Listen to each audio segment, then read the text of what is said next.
감사합니다. 제가 원래 그 설교를 재밌게 하는 사람이 아니어서요. 설교 시작 전에 유머를 하나 준비를 해왔었는데 좀 전에 사회 보시던 집사님께서 김기범이라고 하셔가지고 유머를 안 해도 되나라는 생각이 들었는데요. 제가 저희 아내랑 상곡교회에서 결혼식을 했어요. 조재진 목사님이 주례를 해주셨거든요. 근데 조재진 목사님도 이렇게 제 이름을 다 신기범으로 잘 하시다가 마지막으로 축복기도 하실 때 신기범이 아니라 김기범이라고 했던 적이 있어서 오늘은 그냥 그 정도만 해도 되나 싶긴 한데요. 그래도 제가 유머를 잘 못하기 때문에 처음에 좀 편하게 하기 위해서 하나 여쭤볼게요. 세계 3대 미인에 들어가는 사람들이 논란이 좀 많긴 많은데요. 세계 3대 미녀가 누가 있을까요? 혹시 생각나시는 분? 클레오파트라. 네. 네, 여자분들만 말씀하시네요. 남자분들은? 네? 양귀비. 네. 제가 이제 오늘 집에 가시면 남자분들께 꼭 해드릴 수 있는 답을 하나 해드릴게요. 세계 3대 미녀는 집사람, 아내, 윤이나는 제 3호 이름이에요. 이제 남자분들 한번 저랑 똑같이 따라해 보세요. 자, 하시고요. 집사람, 아내, 윤이나. 윤이나가 아니고요. 네. 이제부터는 웃을 이야기는 있을지 잘 모르겠습니다. 오늘 제가 본문으로 삼은 로마서 5장은요. 잘 아시는 것처럼 사도 바울이 로마에서 자신들이 세웠던 교회에 보냈던 평신도들을 위한 어찌 보면 신학적인 내용들을 정리해 놓은 책일 수 있습니다. 그래서 로마서는요. 사도 바울의 신학이 아주 잘 정리되어져 있고 그리고 초대교회의 신앙을 대변할 수 있는 수없이 많은 이야기들이 거기에 담겨져 있습니다. 특별히 1장부터 3장까지의 내용 가운데는요. 사도 바울의 가장 중요한 신학적 신앙이라고 말하는 이신득이라는 신앙에 대해서 설명하기 위한 밑바탕을 깔고 있는 그런 부분이라고 볼 수가 있습니다. 제가 오늘 본문은 5장인데 5장에 나오는 이유를 좀 설명해 드려야 돼서 앞부분을 말씀을 드리는데요. 사도 바울의 가장 중요한 신학이라고 말하는 걸 이신득이라고 한자로 표현을 하는데 이신득이라고 하는 것은 내가 그러니까 예수 그리스도를 주로 고백함으로 의로움을 얻었다라는 그런 신학입니다. 그런데 1장부터 3장까지는 특별히요. 우리가 보통 세계에서 살아가는 종교적인 부분들 그리고 도덕적인 부분들 가운데 우리가 어떻게 살아가면 의로워질 수 있느냐, 어떻게 살아가면 정말 사람들이 바라는 것, 구원을 받을 수 있느냐, 좀 더 리얼하게 이야기하면 어떻게 복을 받고 살아갈 수 있느냐에 대한 질문이 끊임없이 있지 않겠습니까? 사도 바울은 그 질문들에 대해서 하나하나씩 분석하고 해설하면서 말을 합니다. 그래서 세상을 창조하신 유일한 분은 하나님밖에 없는데 사람들은 어떻게 이 땅을 살아가고 있는가에서 하나하나씩 이야기하는데 일단은 사도 바울이 활동했을 당시에 가장 주류의 철학적인 흐름은 그리스 로마 철학이었기 때문에요. 그리스 로마 철학에 대한 이야기를 잠깐 합니다. 그런데 철학적으로 자신이 무엇인가 깨닫는다고 구원받을 수 있느냐? 사도 바울은 그것은 불가능하다고 이야기합니다. 그런데 또 보면 정말 중요한 게 있는데 우리가 정말로 구원받을 수 있는 것, 정말로 자유롭게 살아갈 수 있는 유일한 길은 오로지 예수 그리스도밖에 없다고 이야기합니다. 가장 중요한 겁니다. 우리가 구원받을 수 있는 것은 예수 그리스도밖에 없다라고 이야기하는 것이 사도 바울의 가장 중요한 철학이고요. 더불어 우리의 신앙의 최고의 고백은 우리를 구원하실 수 있는 분은 예수 그리스도 단 한 분밖에 없습니다가 우리가 모두 고백해야 되는 이야기입니다. 근데 여기서 사도 바울이 만만한 신학자가 아니라는 것, 만만한 철학자가 아니라는 것을 보여주는 예가 나오는데 뭐냐면요. 그럼 다른 사람들이 물어요.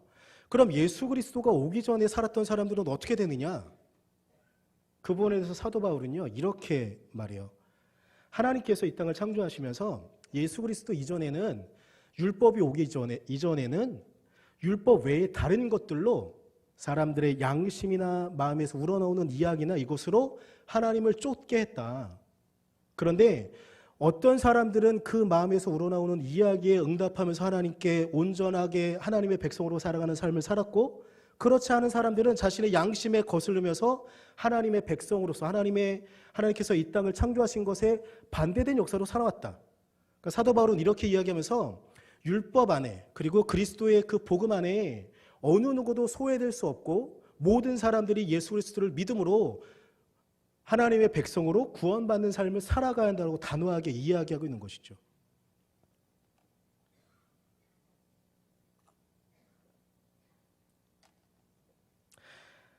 우리가 기독교라는 신앙 안에 우리는 이 땅을 살아갑니다.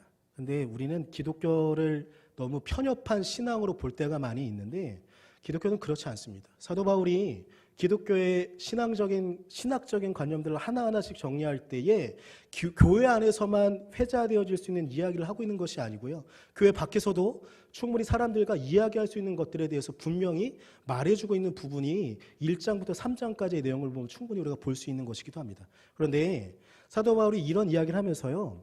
5장 1절에 이런 말을 합니다. 우리 성경 말씀을 한번 다시 보시겠어요? 그러므로 우리가 믿음으로 의롭다 하심을 받았으니, 여기까지만요.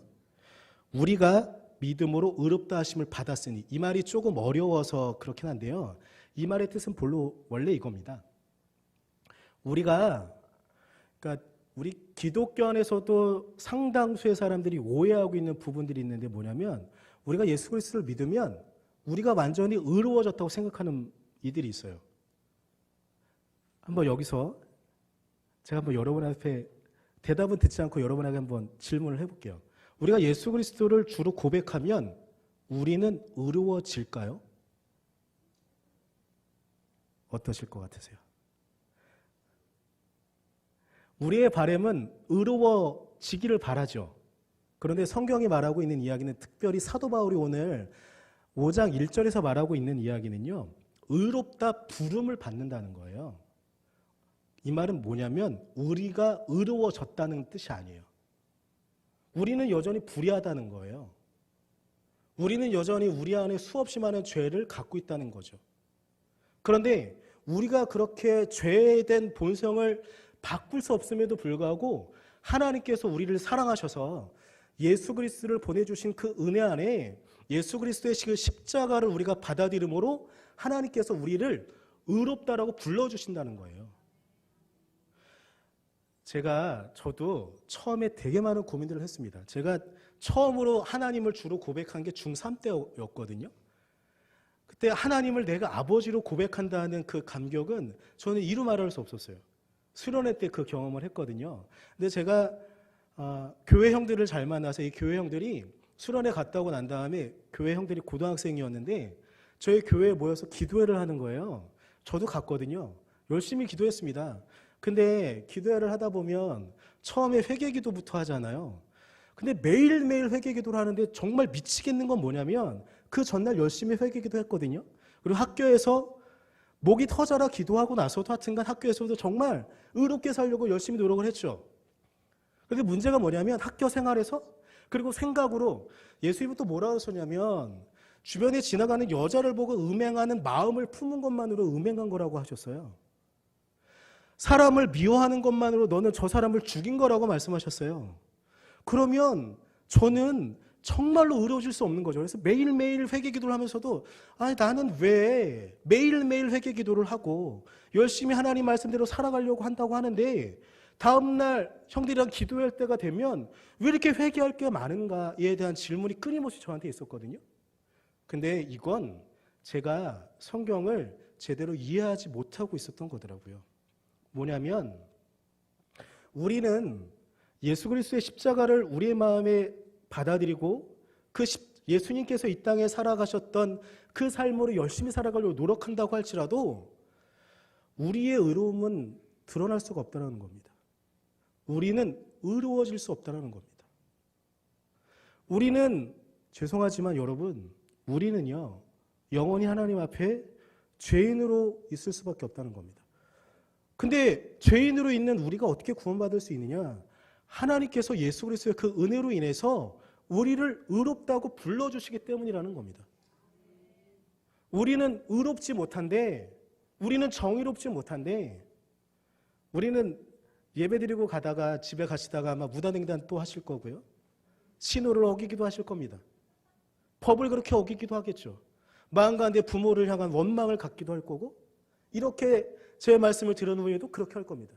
근데 그때에도 우리가 예수 그리스도의 십자가를 믿음으로 예수 그리스도의 그 십자가의 은혜 때문에 하나님께서 우리를 의롭다 불러주신다는 것입니다. 제가 가만 생각을 해봤어요. 우리는 왜 예수 그리스도의 십자가를 받아들이면 의로워지려고 할까? 우리 안에는요, 여러 가지 우리의 사고를 지배하는 여러 가지 흐름들이 있는데, 그 중에 하나는 우리 한민족은요 500년 넘게 불교를 신봉했던 국가였었어요. 거의 1000년에 가깝죠. 그런데 불교의 어떤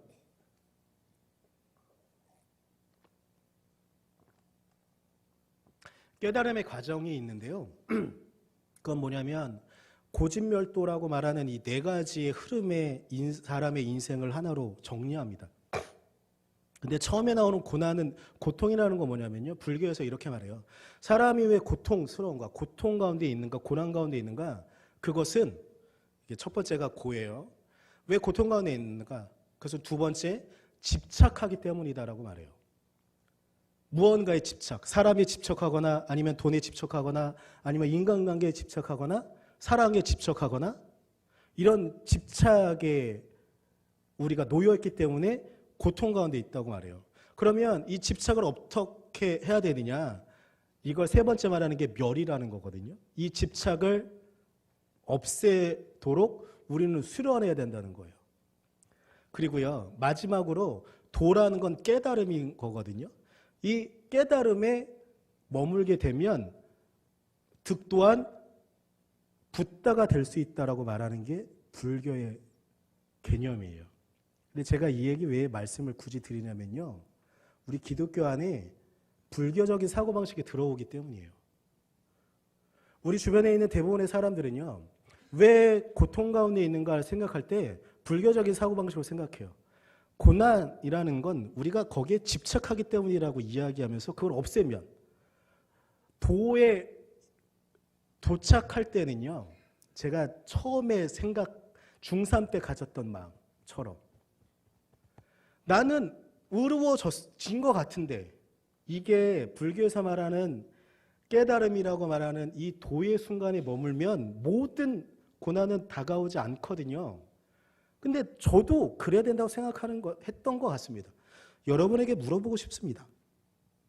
여러분들도 예수 그리스도의 십자가를 그리고 정말 그 하나님의 은혜 때문에 내가 하나님의 자녀라는 걸 깨달았던 그 감격스러운 순간 이후에 여러분들은 어떤 마음을 가졌습니까? 이제 나는 앞으로 살아갈 모든 삶의 순간들은 이제 행복만 있겠지라고 생각하셨습니까?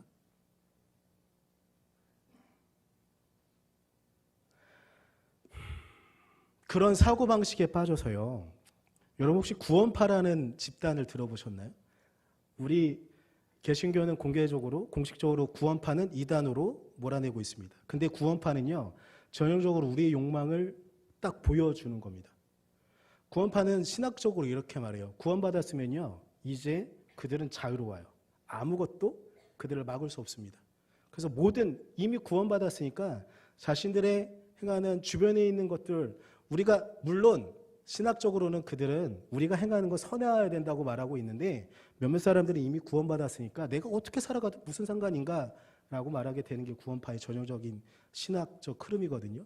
근데 문제는 뭐냐면 우리도 그런 순간에 빠질 때가 있다는 겁니다. 우리가 구원받았어요. 구원받았으면 내 마음대로 살아가도 된다고 생각하는 거죠. 어떤 사람들은 술 먹는 게 거리낌이 없는 사람이 있을 수도 있습니다. 그러나 어떤 사람들은 술 먹는 게 거리낌이 생기는 사람일 수도 있습니다. 근데 내가 구원받았다고 한다면 내가 술 먹는 거 유럽에 있는 교회들은 술 다 먹던데 내가 술 먹는 게 뭐가 문제가 되겠어? 하면서 그렇게 살아가는 것. 근데 여러분이 술 먹는 것으로 인해서요. 아직 믿음이 성장하기 시작한 사람이 시험받을 수 있습니다. 제가 좀 전에 무단횡단 말씀드렸는데, 내가 무단횡단 한다고 급하게 가는데 신호 한번 어긴다고 무슨 큰일이 나겠어. 앞에 십자가 달고 뒤에 물고기 문양 다 해놓고 어떤 교회 성도들은 자기가 어떤 교회 성도라는 거 다 붙여놓고 난 다음에 신호를 다 어기고 지나가는 차들이 있습니다. 그 차들을 보면서 신앙이 성장하기 사람들은 어떤 마음을 가질까요? 교회 다니지 않는 사람들은 어떤 마음을 가질까요? 우리가 구원받았다고 해서 모든 것들을 자유롭게 해도 된다고 생각한다고 한다면 이건 교회 들어온 불교도적인 마인드가 우리 안에 들어와서 우리를 오염시키고 있는 겁니다. 우리는 여전히 죄인입니다. 우리는 여전히 그리스도의 구원 그리고 예수 그리스도의 그 십자가의 은혜가 아니면 여전히 구원받을 수 없는 존재라는 것입니다.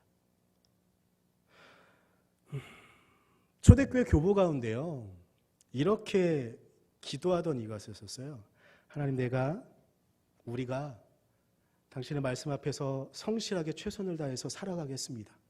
그런데 이것은 혹여라도 당신이 우리의 이 조그마한 선행을 보시고 혹여라도 우리를 구원해 주실까 싶어 하는 것입니다. 초대교회 때는요, 자신들의 선행을 당연히 해야 되는 것이고 이것 때문에 구원받는다고 생각했던 사람들이 없었다는 겁니다. 이것을 보시고 혹여라도 나를 구원해 주시고 나의 죄를 용서해 주신다면 감사하겠습니다라는 마음을 가졌던 겁니다. 그런데 시간이 지나고 이 땅에 기독교인들이 정말 많은 사람들이요, 자신이 구원받았다는 것 속에서 방종해도 되는 것처럼 생각하는 수없이 많은 사람들이 있습니다. 사도행전 12장에요, 베드로가 옥에 갇히는 이야기가 나옵니다. 그런데 베드로가요, 사도행전에서 옥에 몇 번 갇혔는지 아세요? 혹시 세보셨어요? 12장은 세 번째 갇히는 때예요. 세 번째 갇히는 때거든요. 근데 베드로가, 물론 처음에는 예수님이 살아계셨을 당시에는 베드로가 얼마나 바보 같은 제자였는지 여러분 잘 아실 겁니다. 근데 예수님의 부활을 경험한 이후에 바뀐 베드로는요, 담대하게 하나님의 말씀을 증거하고 예수 그리스도의 은혜를 증거합니다. 그런데 베드로가 행하고 있는 일이 정말로 구원받은 이들이 행하고 있는 일이겠잖아요. 그죠? 그런데 그 베드로가, 우리가 사도행전에서 보는 베드로의 삶이 여러분의 기대처럼 윤택했을까요? 이 땅에 기독교인으로 살아간다고 생각하는 수없이 많은 사람들이 순복음적인 사고방식 안에 복받는 것만이 구원받는 것처럼 생각하는 그 흐름 안에 있다고 한다면 베드로는 축복받은 삶이었을까요? 베드로는요, 툭하면 로마의 군인들에게 잡혀갔습니다. 옥에 투옥당했어요. 사도행전 12장에는 베드로가요, 마지막에 이렇게 베드로가 잡히기에는 마지막 잡히는 순간이긴 한데, 물론 나중에 순교당하죠. 사도행전 12장에 나오는 순간 가운데 베드로는요, 세 번째 잡히는 순간 이제 나는 죽는 거구나라고 생각을 하게 돼요.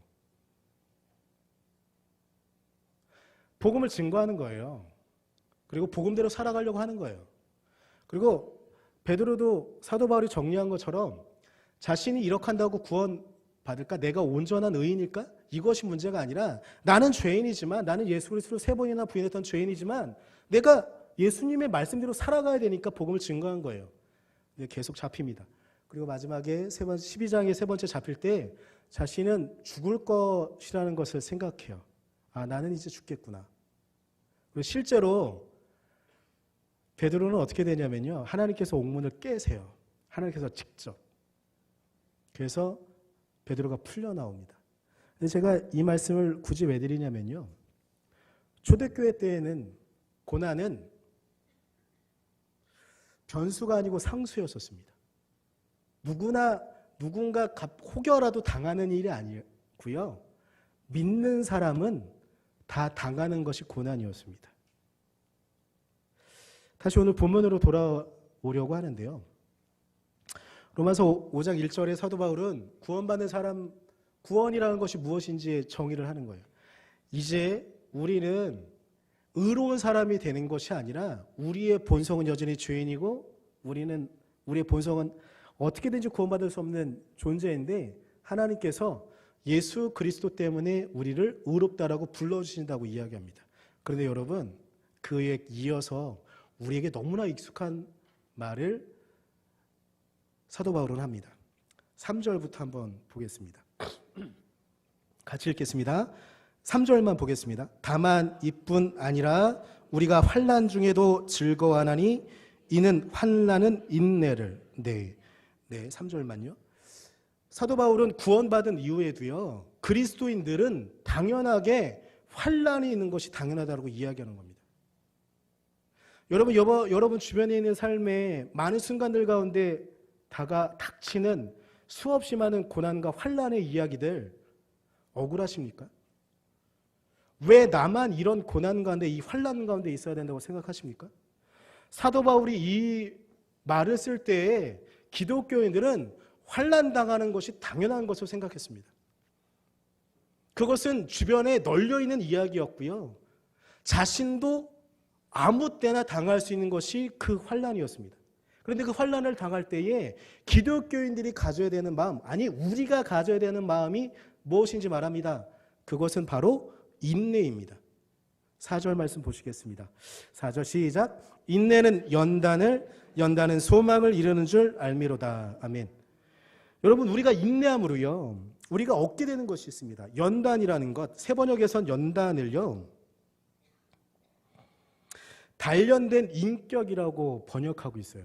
우리의 인격이 이 인내를 통해서요, 끊임없이 쌓이고 고난이 닥칠 때 우리가 그것을 어떻게 대처할까, 복음으로 이것을 어떻게 이겨낼 수 있는가를 차근차근 쌓여 놓는 것이라고 이야기하고 있는 것입니다. 그 우리의 성숙되어져 있는 인격으로, 단련된 인격으로 우리에게 주어진 하나님의 은혜가 있습니다. 그것이 바로 소망이라고 이야기하고 있는 것입니다. 여러분, 저는 고난 없이, 물론 우리에게 다가오는 환난 없이 하나님의 은혜 안에 있기만 또한 그것이 하나님의 은혜라고 생각하기도 합니다. 그러나 우리의 삶에 널려있는 수없이 많은 환난과 어려움의 이야기들, 고난의 이야기들, 우리에게 항상 상수로 있는 것 같은 그 고난의 이야기들이 있을 수 있습니다. 우리는 분명히 구원받았는데, 의롭다고 칭함을 받았는데, 하나님의 은혜가 나와 함께한다고 하셨는데 왜 나는 이런 고난과 어려움 가운데 있는가? 라고 생각할 수도 있습니다. 그러나 우리가 진정한 복음 앞에 섰으면 좋겠습니다. 진정한 예수 그리스도의 십자가 앞에 섰으면 좋겠습니다. 우리 주변에 널려있는 우리의 삶의 고난의 이야기들, 그런데 그 고난 가운데 하나님을 찾는 사람은 승리합니다. 그런데 그 고난 가운데 하나님을 원망하는 사람은 실패할 수밖에 없습니다. 하나님을 찾고 하나님께 매달리는 삶, 내가 의롭다고 우리를 불러주시는 그 하나님 은혜 안에 하나님을 계속 찾고 하나님께 매달리는 삶을 우리가 살아갈 수 있기를 소망합니다. 하나님께서는 우리에게 다가오는 고난의 이야기 때문에 문제는 또 있는데, 우리 주변의 사람들이 이렇게 우리를 공격할 수 있죠. 너 뭐 실수하고 잘못했으니까 너가 지금 고난받고 있는 거자라고 우리 주변에 있는 사람들이 우리를 공격할 수도 있습니다. 이건 참기 너무나 힘드실 겁니다. 근데 여러분, 오늘 사도 바울이 우리에게 말하고 있는 음성을 들었으면 좋겠습니다. 우리 주변에 있는 사람들이 너 잘못했으니까, 너 죄인이니까 벌 받고 있는 거지라고 말할 때 하나님께서 사도 바울의 말을 빌어서 우리를 의롭다고 불러주신다는 것, 하나님께서 우리를 의롭다고 불러주신다는 그 사실 앞에 우리가 놓여 있었으면 좋겠습니다. 주님은 우리가 내가 의인이라고 불렀다고 오늘도 말씀하십니다. 우리 주변에 우리를 힘들게 하고 있는 삶의 수없이 많은 이야기들 속에 우리를 의롭게 불러주시고 1절 후반부 제가 읽어드릴게요. 우리 주 예수 그리스도로 말미암아 하나님과 화평을 누리자. 우리를 의인으로 불러주신 그 하나님의 은혜 안에 사람들이 보기에는 고난이고 환난이고 어려움일 수 있지만 하나님 안에 그리고 우리 안에 하나님께서 우리에게 보여주시는 것, 하나님과 함께 화평을 누리는 삶을 우리의 소망으로 품으며 살아갈 수 있기를 간절히 소망합니다. 제가 우리 잠깐 같이 좀 기도했으면 좋겠습니다. 한 1분 정도만. 여러분 주변에 여러분 삶 가운데 널려져 있는 고난과 아픔의 이야기들은 무엇입니까? 우리는 분명히 의인이어야 되는데 아픔이고 슬픔이었던 이야기들은 무엇입니까? 그 이야기를 오늘 있는 그대로 하나님께 좀 고백했으면 좋겠습니다. 그리고 하나님께서 분명히 우리를 의인으로 불러주시는 그 사실 앞에 믿음으로 그것을 승리할 수 있다라고 그렇게 하나님께 고백할 수 있었으면 좋겠습니다. 잠깐만 기도하도록 하겠습니다. 기도하겠습니다. 주님, 하나님 은혜가 있습니다. 하나님 말씀이 있습니다. 하나님의 은혜, 하나님의 말씀 앞에만 단호하게 설 수 있도록 우리를 의인으로 불러주시는 그 하나님의 은혜 앞에 우리의 삶을 지켜주시는 그 하나님의 은혜 앞에 설 수 있도록 하여 주시고 아버지의 사랑과 하나님의 도우심 안에만 우리가 나아갈 수 있도록 하나님 우리를 붙잡아 주시고 우리를 이끌어 주시옵소서. 하나님 은혜만 있습니다. 하나님의 도우심만 있습니다. 우리와 화평을 누리기를 원하시는 에레나의 하나님을 그 샬롬의 하나님 우리가 바라보아 나아갈 수 있도록 우리를 지켜주시옵소서. 사랑합니다. 연하여 기도합니다. 하나님께서 죄인이었던 우리를 의롭다고 불러주시는 그 은혜 앞에 우리가 있기를 소망합니다. 예수 그리스도를 우리가 주로 고백함으로 하나님은 우리를 의인으로 불러주셨습니다. 그런데 하나님께서 우리를 그렇게 의인으로 불러주셨음에도 불구하고 우리 주변에는, 우리가 살아가는 삶에는 수없이 많은 고난과 아픔의 이야기들이 끊임없이 있습니다. 하나님, 그 아픔이 우리에게 인내를 낳게 하고 우리에게 연단을 낳게 하며 그 연단을 통하여 하나님께서 우리에게 소망을 주시는 줄 하나님 알게 하시고 진정으로 우리를 의인으로 부르시는 하나님의 은혜 앞에 하나님과 더불어 화평을 누리는 삶을 살아갈 수 있도록 우리를 이끌어 주시옵소서. 하나님께서 우리를 그렇게 이끌어 주실 줄 믿으며 감사드리며 예수님의 이름으로 기도드렸습니다. 아멘.